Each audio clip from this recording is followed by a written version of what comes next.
Good evening, everyone. Welcome to the Walter Cronkite School of Journalism. My name is Julia Wallace, and I'm the Frank Russell Chair. Recently joined the faculty here in January. I'm delighted to be here. I want to welcome everyone to the Schatt Memorial Lecture. The lecture series is made possible by a generous endowment from his widow, Laura Schatt Memorial, and an annual gift from the Arizona Republic, where Paul worked for more than 40 years. The series began 11 years ago. The first lecture was Newspapers Under Siege, Ethics on the Firing Line. And it's been one powerhouse panel or speaker after another. Before I introduce tonight's speaker, I want to take a moment to honor Paul. I was fortunate enough to have known him when we both worked at the Republic together in the early 2000s. Paul was one of the nicest and most gracious people in the newsroom. And if you know anything about newsrooms, gracious is not a word that gets used a lot. That charm and graciousness paid off in many ways. In 1964, Barry Goldwater had just secured the GOP nomination for president, and reporters from the National Press Corps were eager to get the first interview. But the interview didn't go to the big guys. It went to Paul, who was just a cub reporter for the Republic. Goldwater agreed to an interview as they lounged poolside at Goldwater's Camelback home. Paul was someone who gave back in so many ways. He taught journalism students here for almost 3 decades and treasured his ability to pass along what he had learned. It is so wonderful to have this lecture to remember Paul and honor his legacy.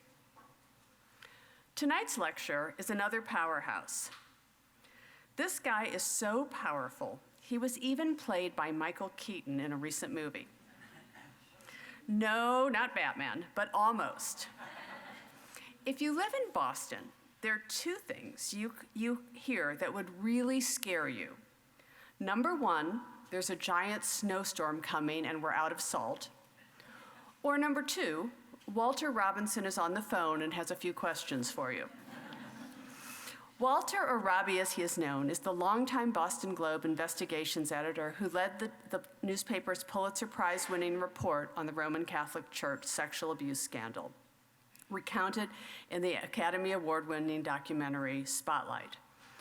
Let's begin by looking at a scene from that movie. I've been through a lot of these now. Sick leave isn't the only designation they use when they take one of these priests out of circulation. They use a slew of terms. Absent on leave, unassigned, emergency response. You got a word for everything, these guys. Except rape. And they move parishes way more frequently than other priests. When I was a kid, a priest moved after 7 or 8 years, sometimes longer. These guys, it's 2 to 3 years tops. And did they use these designations for all of Saviano's priests? Yeah, it's a pretty clear pattern. Guys, I got type.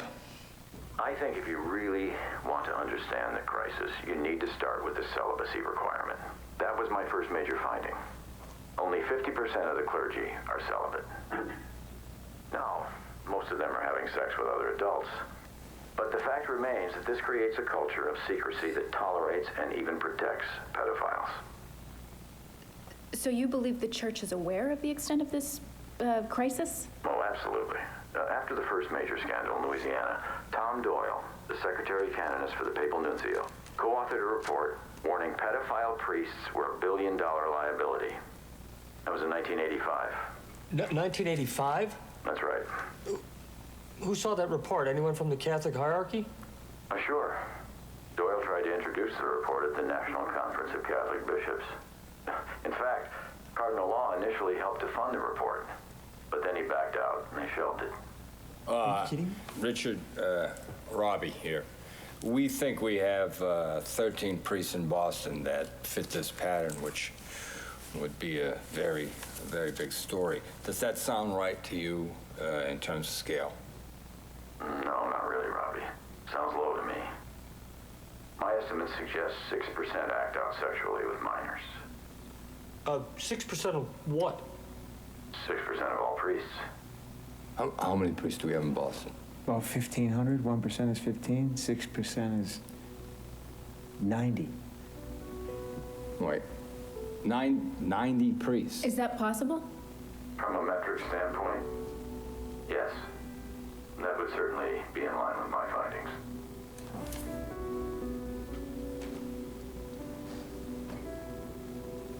Hello? Wow, huh? So in his career, Robbie has covered all sorts of problems. This is just one of them. He found abusive practices by debt collectors as court officials looked on and did nothing.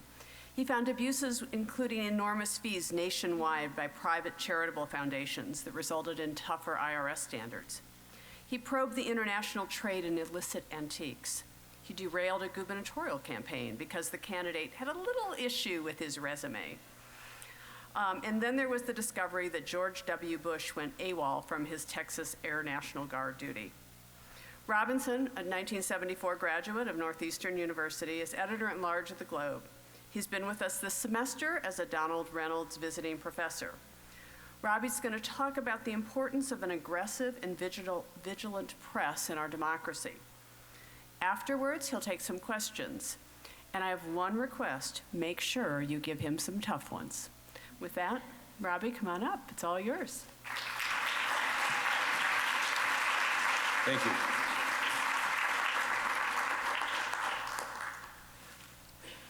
Thank you. Thank you all so much for being here tonight. I feel since I've been at the Cronkite School, I've been in a little bit of a hermetically sealed cocoon, which is great, hanging around with students. And it's nice to see a few baby boomers here tonight. And I want to thank Julia for the very kind introduction.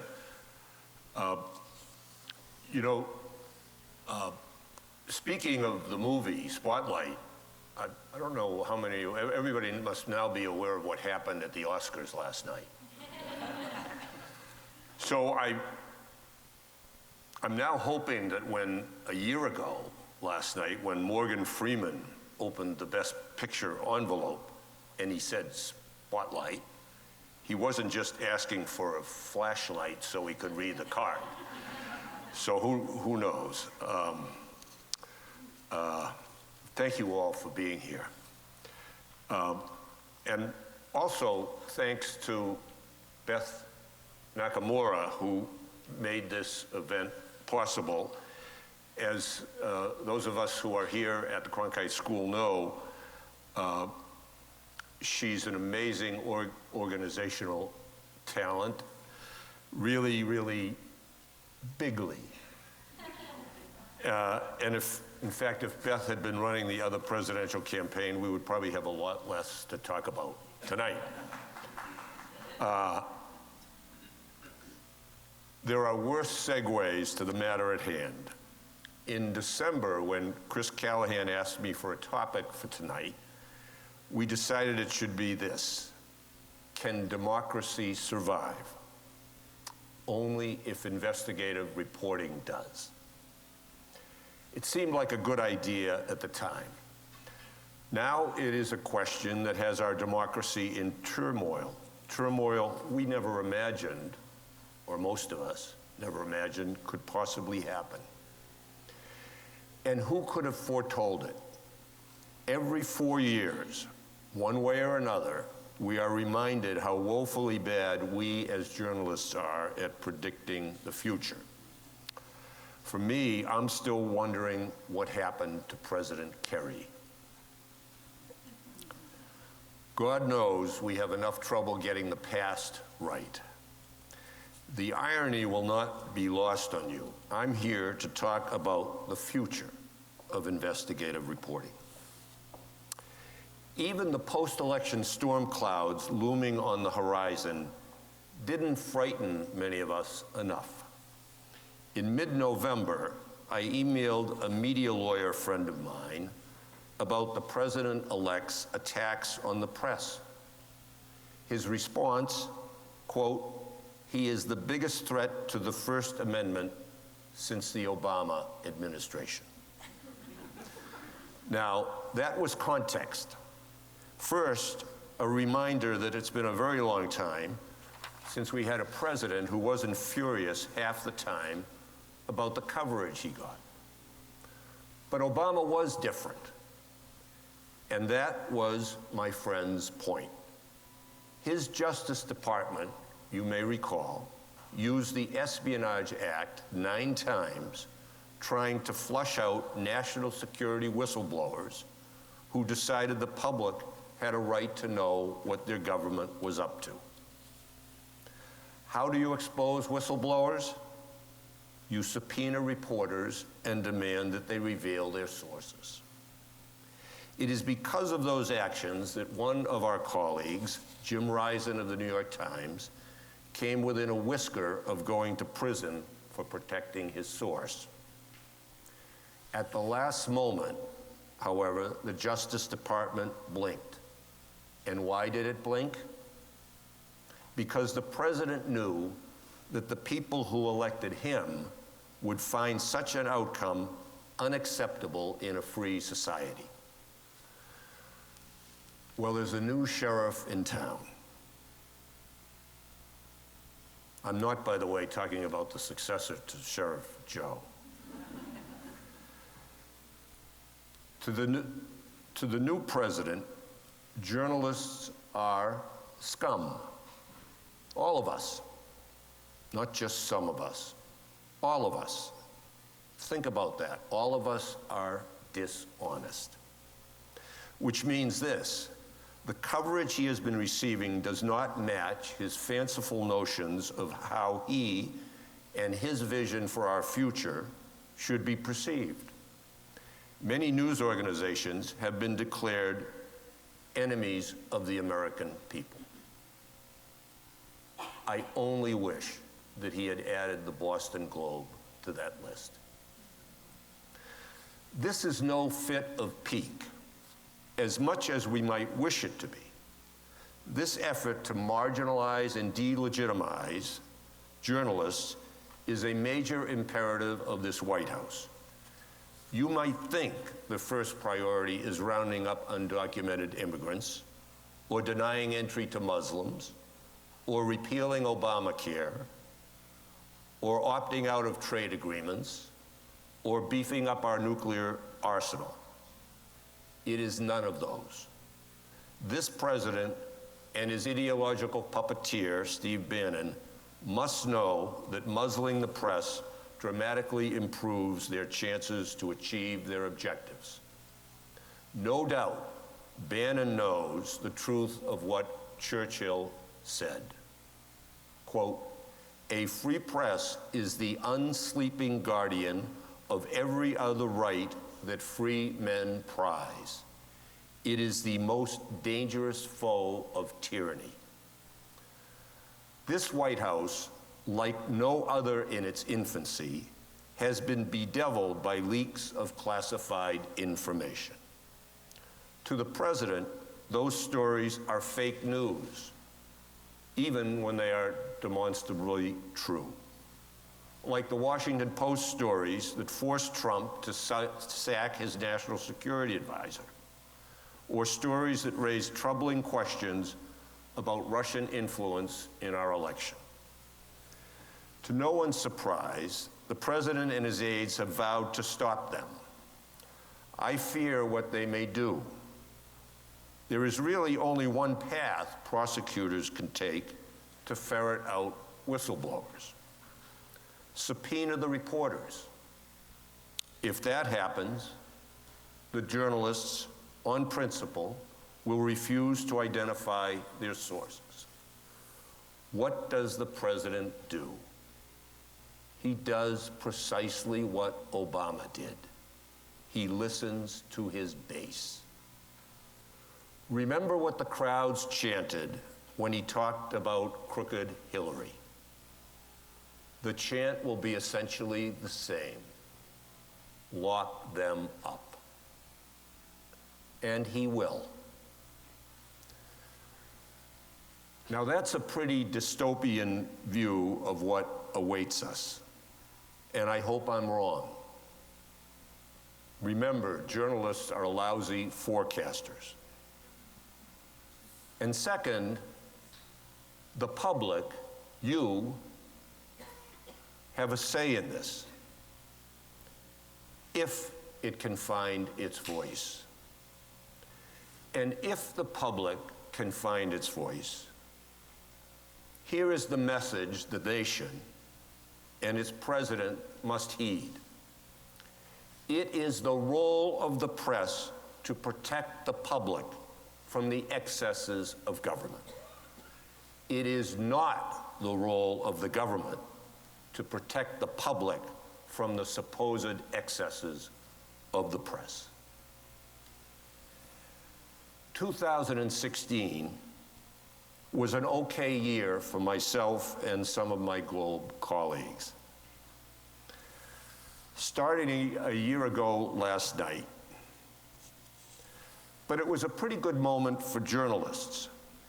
Credit director Tom McCarthy and screenwriter Josh Singer, not us.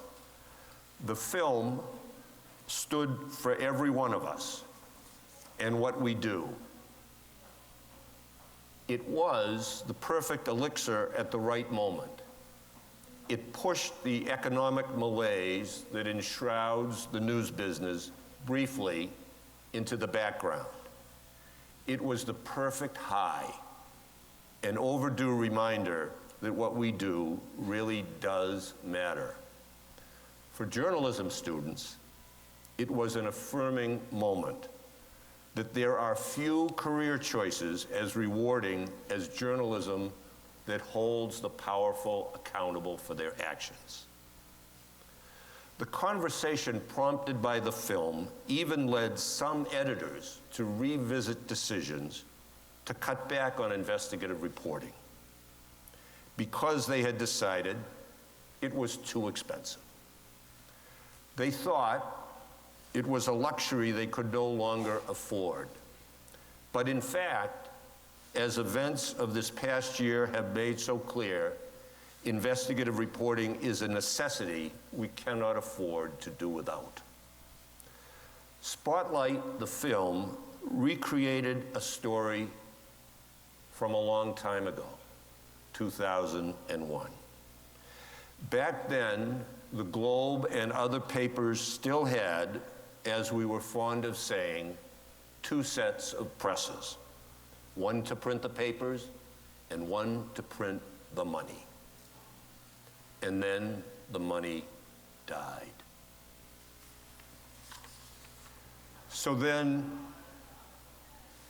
the film is also a nostalgic tale, a eulogy, perhaps, on journalism as it once was, reporting that is increasingly difficult to do because news organizations are so financially imperiled. So for a few moments, the movie made us feel good. And for people who care about the quality of journalism,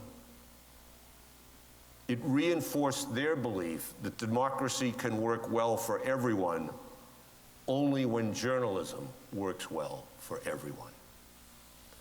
So just as that rosy glow faded, just when we needed another shot of adrenaline, just when print advertising revenues took a breathtaking nosedive, along came the 45th President of the United States. A man who poses the gravest of threats to individual liberties is also, paradoxically, just the tonic we need.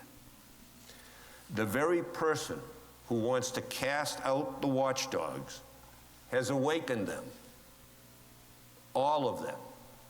The watchdogs are now barking so loudly that much of the public is astir as well.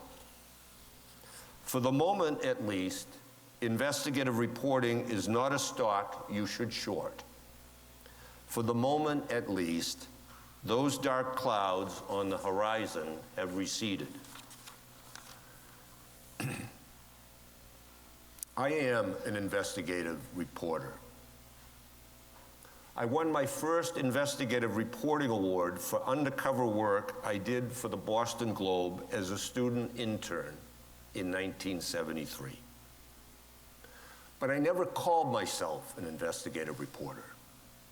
I was just a reporter who loved to dig out page one stories, stories that people didn't want me to find. So I have long believed the term investigative reporting to be a little confusing. Let me explain. For sure, investigative reporting encompasses the Spotlight team at the Globe, the even larger units at national news organizations, and smaller teams at papers across the country. But really, investigative reporters are just good reporters who demand to know the truth. Reporters who will not take no for an answer. Reporters who have the tools to erase the gray area in all those he said stories. Reporters who dive deeply to get the stories the politicians do not want us to know. Reporters who refuse to go along to get along. Reporters who pay less attention to what government says than to what government does. Reporters who knock on doors until they finally open. Reporters who want to give a voice to the voiceless. Reporters who want to shine a light into life's darkest corners. Because if we do not do that, who will? Investigative reporting, then, is not an exclusive club. It's pretty much all of us who care about the public's right to know the truth. And if you haven't noticed, we're in the middle of a membership drive. Many news organizations, and not just those that are based in Washington, are expanding efforts to do accountability reporting. The public is demanding more of it. But that does not represent some new yearning by the public. For years now, when newspapers have surveyed their subscribers and asked them what they care most about, the answer is most often some variation of this: investigative reporting, accountability reporting, hold the powerful accountable. Across the country now, there are a good number of nonprofit investigative ventures. Not enough, but enough to bring some real investigative punch to local coverage. Like Arizona CIR here in Phoenix. Like one of the most effective, iNewsSource in San Diego, which is a favorite of mine. iNewsSource is expanding. It now has 9 staff members, an annual budget of nearly $1 million, and dedicated supporters who include the billionaire founder of Qualcomm, Irwin Jacobs, and a platoon of other local philanthropists. Chuck Lewis, the founder in 1979 of the Center for Public Integrity, the first major nonprofit investigative undertaking, estimates there are between 1,000 and 2,000 journalists now working for nonprofit journalism startups in the United States. Perhaps 10 to 15% of those are focused solely on investigative reporting. Right now, competition among journalists in Washington is driving much of the relentless coverage of the new administration. But collaboration is in. ProPublica and the Marshall Project, with their large budgets, already have an admirable record of working with other nonprofits and also with mainstream news organizations. Innovative collaborative efforts no longer stop at the water's edge. The most admired of these joint efforts is the Panama Papers, which I'm sure most of you have heard of. produced by another venture started by Chuck Lewis, the International Consortium of Investigative Journalists. Reporters at 107 news organizations in 80 countries worked in secret on 11.5 million leaked documents that exposed extensive money laundering and tax avoiding by many among the thousands of the world's wealthiest and most prominent people. Journalism programs with the Cronkite School in the vanguard increasingly view collaboration with local and national news organizations to be an indispensable part of their curriculum. Membership in Investigative Reporters and Editors, the national organization, has spiked upward. And the National Institute of Consumer Assisted Reporting recently had its largest conference ever with 1,200 in attendance. Money is flowing in from some unlikely places. As some of you know, the companies that finance Spotlight, Participant Media, First Look Media, and Open Road Films established a $100,000 Spotlight Investigative Fellowship last year. They have now funded it for a second year. If you're interested, any of you, there's still plenty of time to apply. The deadline was Wednesday, but it's been extended a month. More philanthropy of this sort is needed. Then there has been a flood of new subscribers for many news organizations and a large uptick in donations to nonprofits like NPR. The public is alarmed and wants more accountability reporting. And for the moment at least, they seem willing to pay for it. And they are thankful for the journalism they are getting. I've been on several panels with Roz Helderman, who's one of the Washington Post's best investigative reporters. For months now, Roz has been deeply into the president's personal financial holdings. If you're wondering whether anyone will come into possession of the president's tax returns, don't bet against her. For Roz, some of her interviews now take longer than they used to. That's because she's now accustomed, as are her colleagues, to having people she's talking to stop her to say how grateful they are for the Post's journalism. There is even a poll that genuflects to good journalism. Well, sort of.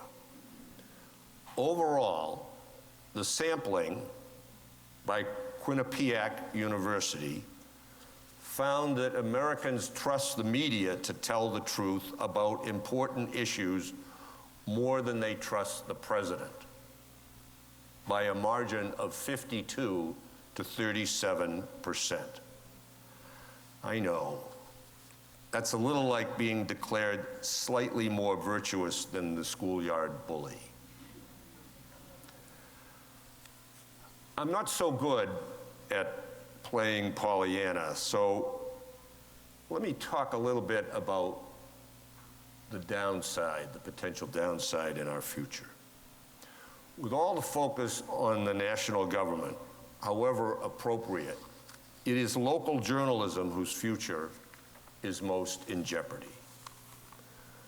Local news organizations, all of us, have depended on for decades to keep us informed on important issues, matters that actually are not often ideological. Reporting that makes sense for us about what's going on around us. Reporting that helps us make intelligent decisions about where to live, what schools are good, how safe we are, whether our tax dollars are wisely spent. News whose truth is seldom challenged. Written by reporters who are our neighbors, not our enemies. It is the Boston Globe that I know best. And it's a good example of the trend in many cities across the country. 2 decades ago, not long before the Spotlight team took on the church, the Globe had 550 journalists. After 7 buyouts, that number has been more than halved to about 250. Thanks to the internet, what's happened to the Globe has been replicated at pretty much every daily newspaper in the country. In 1999, there were 25,000 reporters working at American daily newspapers. 2 years ago, there were just 15,000 left, and the number continues to fall. To me, the magnificence of the First Amendment has lost a little of its luster because there are many fewer journalists to exercise the rights it guarantees. If you saw the film, Spotlight, you'll recall that Marty Barron, on his very first day as editor in 2001, asked us to investigate the extent of sexual abuse of children by one priest. He asked because he had read a column the day before. The column was about civil lawsuits by 84 victims against a priest named John Gagan. That column, in turn, grew out of a news story about the lawsuits by our courthouse reporter. The Globe no longer covers the courthouse. Gone is a link in the chain. Often, I'm asked if the Globe would undertake such an investigation today. The easy answer is yes, of course. What newspaper would turn its back on any story about wrongdoing that is so grievous? But the honest answer is that no paper can investigate wrongdoing it is oblivious to. At many smaller daily papers, there are not enough reporters left to cover the mayor, or the city council, or the school committee. If a whistleblower has no one to call, corruption flourishes. Incompetent government goes unnoticed. For most of this century, editors have been under constant pressure to make cuts as revenues have continued to nosedive. Understandably, they've taken a hard look at the most expensive things they did. At some papers, investigative reporting teams have been cut back or eliminated. Many reporters who spent much or all of their time doing investigations now cover breaking news and get to their investigative reporting when the time permits, which it often does not. Many others, disillusioned, have left the business. I know 2 very good investigative reporters who now do corporate intelligence gathering. But the internet, as you know, has been our double-edged sword. Yes, it has hollowed out our newsrooms by depriving us of so much of our revenue. But it has also given us numerous tools that make investigative reporting faster and more efficient. Investigative stories that once took weeks can sometimes be done in days. Investigative topics we would not have considered taking on 2 decades ago are now within reach because so much information is now also within reach. Yes, newsrooms have been depleted of many of their resources, but the internet and database journalism have made reporters much more resourceful. But all of those advances do not come close to offsetting the loss of journalistic firepower when our newsroom is half what it once was. I've been fortunate to spend 8 of the last 10 years teaching investigative reporting. During my years at Northeastern University in Boston, I retained a role and an office at the Globe. It was just 4 miles from my Globe office to my university office. But the difference in attitudes was much larger. At the Globe, the gloomy view of the future overhangs everything, even as the paper fights above its weight. 4 Pulitzer Prizes in the last 4 years. Yet at the university and here at the Cronkite School, the students see opportunities aplenty in a world where nothing is more valued, more sought after, more difficult to find, more important to the nation's future than reliable information honestly gained. At this moment in our history, that has never been more true. I remain confident that the students' view of the future is the right one. There is nothing quite as important in our rancorous national dialogue than rock-solid investigative reporting that will withstand any avalanche of tweets and denials. So yes, I believe in a bright future for investigative reporting. It will survive. It may even prosper. It will matter. But I wonder, in the end, will it do any good? Can good journalism breathe fresh life into a calcifying democracy, one that scholars have declared to be in decline? Last year, I was invited to speak at investigative reporting conferences in Asia and the Middle East. I agreed to go partly out of curiosity. In Kathmandu, there were 350 journalists from 40 countries. In Amman, Jordan, there were nearly 500 journalists from all over the Arab world. They had much in common.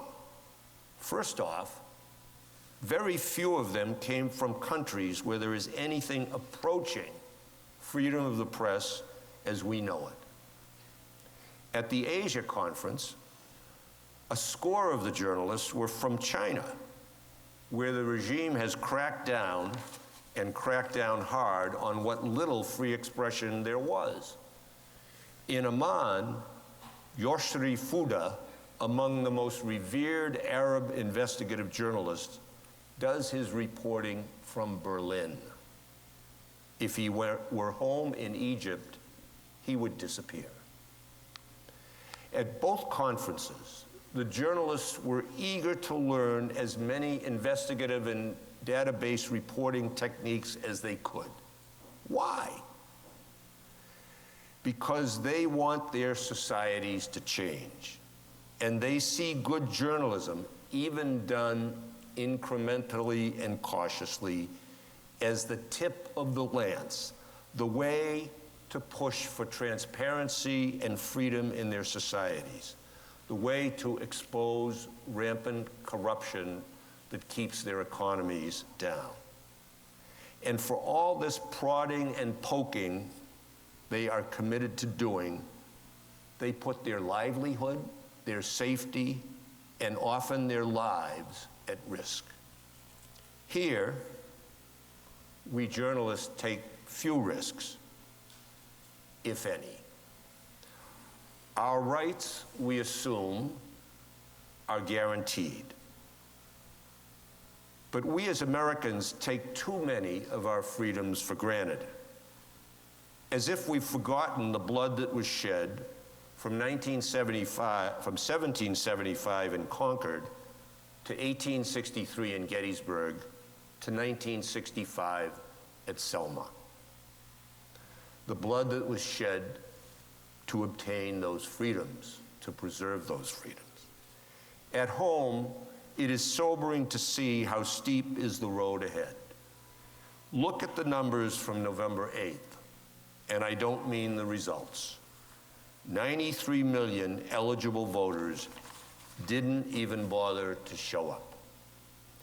And of the 138 million who did vote, tens of millions were ill-informed about both candidates, even though the truth was hiding in plain sight. I find it unimaginable and I hope you do too, that in the United States, good journalism will vanish, not because the government proscribed it, but because people don't care enough to support it. That we cannot permit to happen. 76 years ago, Judge Learned Hand, one of the most thoughtful jurists of the last century, may have foretold our future. He wrote this in 1940. "Liberty lies in the hearts of men and women. When it dies there, no constitution, no law, no court can save it. No constitution, no law, no court can even do much to help it." Thank you.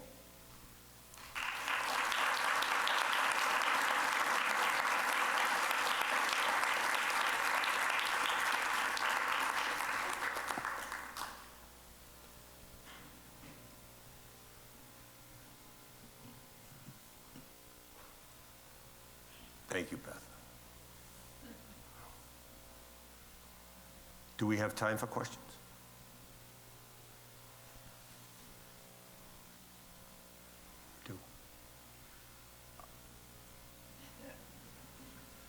Are there questions? Can I ask one up here? It'll take you a long time to get to the mic. Shout it out. All right. I feel like the press has so much to do with Trump getting elected because they gave him so much time. I was just wondering your thoughts on that. So much airtime, so much free airtime. Let me go into a defensive crouch.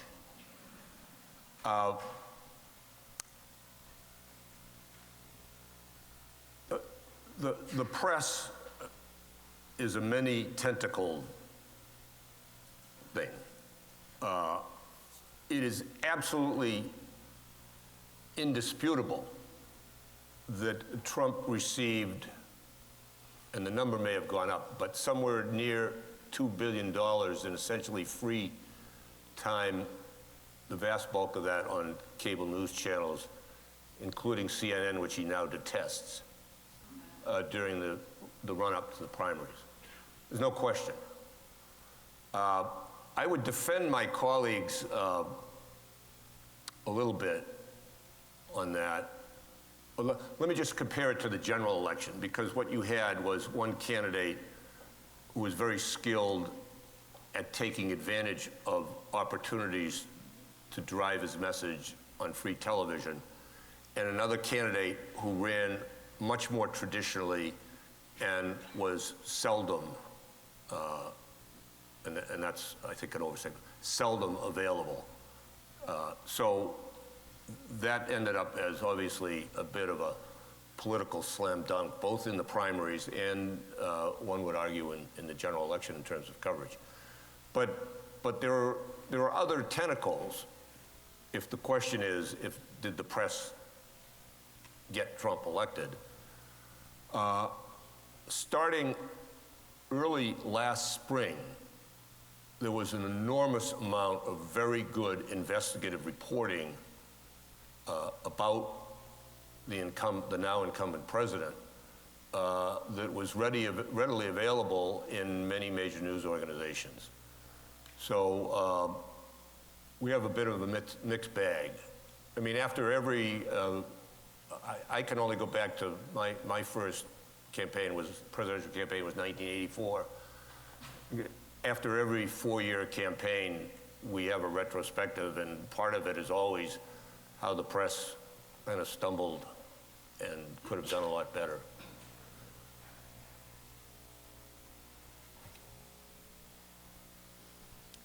So I keep running into this situation being in journalism school. My friends and family, particularly those that have more of a negative view on the media, will tend to say, like, the media is really negative and the media is biased, or all those arguments that we hear. And then they'll quote something that they read in a newspaper or some sort of media source that they rely on. And so there's kind of this like contradiction within their own statement of they can't stand the media, but where are they getting their information? They're getting it from their trusted media source. So I guess my question to you is, do you encounter this, and how do you kind of broach that subject or help them understand like that the media is, or kind of address the negativity in your own dealings with your friends and family? Or It seems at times like an almost insoluble problem, that we have a country where there are two sets of realities. And it's responsible for much of the deep cleavage in our society. It plays a major role in the fact that in Congress, the Republicans and Democrats can't agree on any issue because they can't agree on the underlying facts. I don't know for the life of me the solution to this problem, but we clearly have a nation where large segments of the population are talking past one another. I don't have in my own immediate family this issue, but I have lots of friends, and I am on email lists of, if I could tell you, so you've all experienced this, and of course, I'm a reporter, so when myself and 50 of my friends get an email from this one guy, I, of course, go look it up to see if it's true. And if it's, I've whacked him enough that now I hit reply all, so I try to embarrass him in front of all 50 people. But he still sends this stuff out because he believes it. If that's not a satisfactory answer, it's because I don't have one.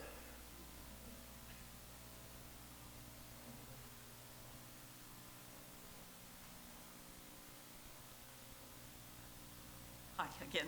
I have a question about the exclusion of the press from the White House. Your thoughts on what can be done about that? Is there a remedy? Is it going to continue? Well, I think the first thing I'd say is, I covered the White House for 4 or 5 years, and Julia was kind enough to leave that out. So I know a little bit about how that system works, and I think anything that brings an end to the spoon-feeding of the press by the institutions of power and forces reporters to go outside the building beats they cover and find out what's really happening is not necessarily a bad thing. I also applaud the president for declining to go to the White House Correspondents Association dinner, which I find to be one of the most repugnant events held in Washington, short of a Senate Agricultural Committee hearing.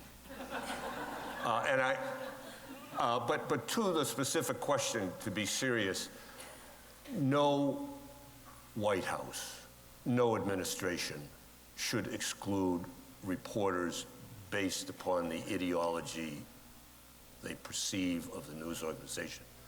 That's just plain stupid. And,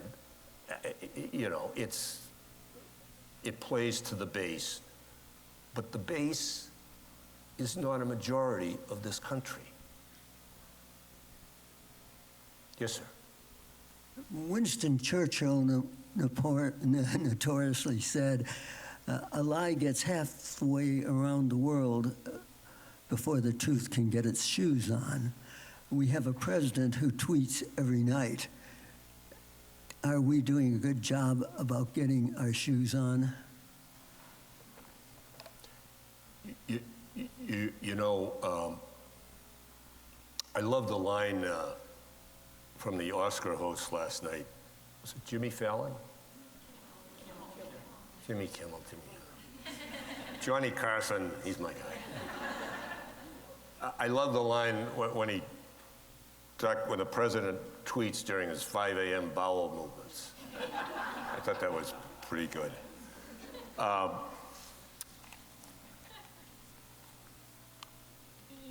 You know, I think certainly in the last 2 months, the press has done a very good job of respectfully, I think mostly, calling attention to the lies and the misstatements. And when I say lies, I wouldn't advocate referring to them that way in print, but as falsehoods. There is a cognitive expert at UC Berkeley, who I've heard a couple of times on television, who thinks the press is wrong in saying the president claimed X, but the truth is Y. And that only plays to the crowd and makes people believe even more that what the press should say is the truth is this, yet the president yesterday claimed that. Now, I don't get the distinction, but I read more than 2 paragraphs into most stories. But I don't know. We've never quite had a situation where it appears to be the official policy of our elected leader to lead based upon untruths. And I think we're still, as journalists, grappling with how to deal with it.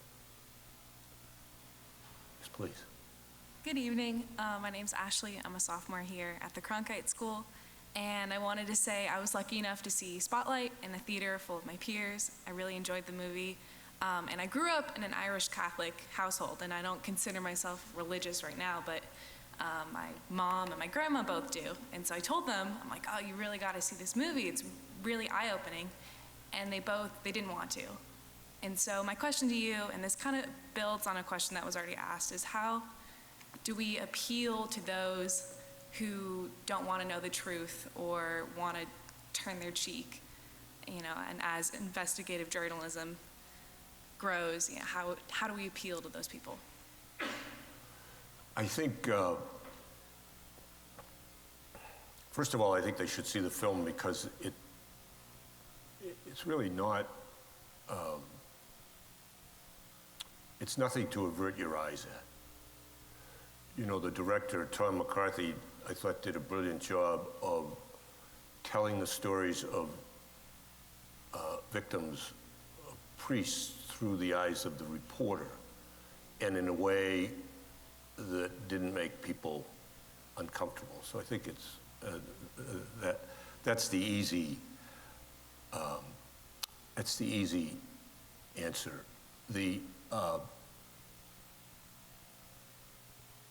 We can only do what we do well, and that's to report fairly, honestly, continually, and not listen to the catcalls and the anger. In fact, I think we'd be a lot better off if we paid a little less attention to some of the accusations that the president is making about the press and just do what we do. And over time, I think it will have an impact. It's going to take time, but I think more and more people, I mean, there'll be a segment that is not going to be at all inclined to listen to the truth, but I think more and more people will, and they may well actually turn out and vote. I mean, that's where the power still lies, and it's certainly where Democrats, at least, in virtually every state, have ceded so much ground. Thank you. Thank you. Hi. From time to time, we suffer through that Conway woman being interviewed by various people. Which woman? Conway, the Kellyanne Conway, spokesman for His Majesty. Yeah, I only watch her on Saturday Night Live now as played by, but yes, I know. And she has this marvelous technique. You really have to wonder at it. She'll take a word or phrase that's embodied in the question, and she'll put that word or phrase into her answer, but she'll talk about an altogether different subject. She won't answer the question. So it sounds like she's answering the question. At which point, the interviewer, on a couple of occasions, has been aggressive enough to say, that's fine, but you really didn't answer my question, and he'll phrase it another way. She'll seize another phrase, embody it in another dysfunctional answer, and go off in another direction. And then they always stop. It's as though they're being polite or something, and they just don't want to press the issue. And I guess my question is, in view of this paradigm shift that's going on between the press and the presidency, is the press being aggressive enough? Boy, I think, first of all, I think Kellyanne, her appearances have dropped off. And I saw one report, I don't know if it was true or not, that she's taken to calling around and trying to get herself invited without success. So I think she, in a sense, she's worn out her welcome. She reminds me of a fellow who some of you may remember who I think recently died, Irwin Corey. Do you remember Dr. Irwin Corey, who did the 7-Up commercials in the 70s and the 80s, and he spoke only gibberish, and he was very entertaining. And I think of Kellyanne Conway the same way. I don't understand what she's. I have to rewind to get what she's saying. I bet she'd be here tonight if you asked.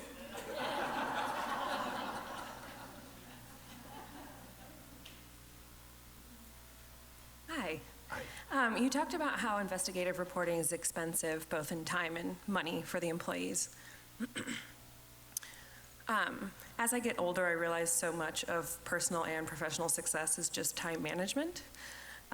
What is your advice for, like you said, some of the reporters who are trying to fit investigative work in either on top of breaking news or those of us who are not blessed with an investigative title?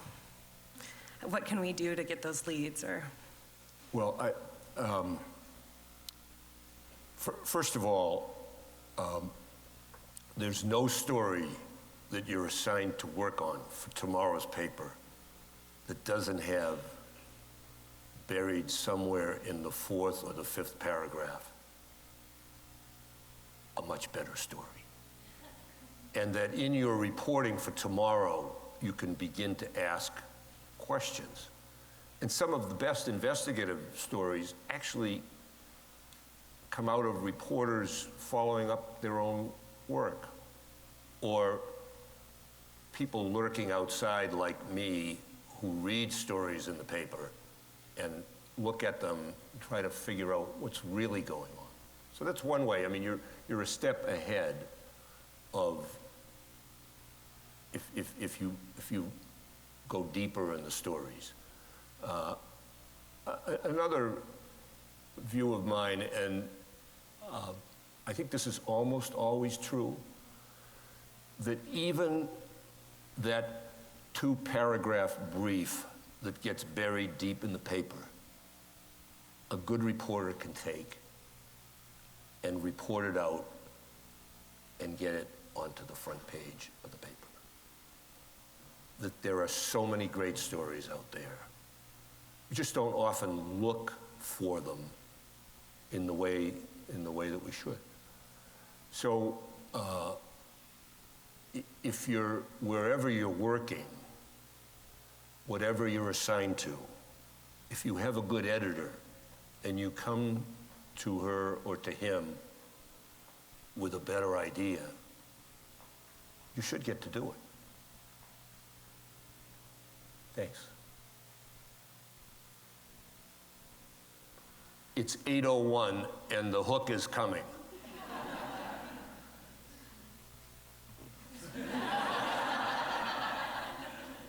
I feel like the door was just slammed in my face. Thank you, Beth.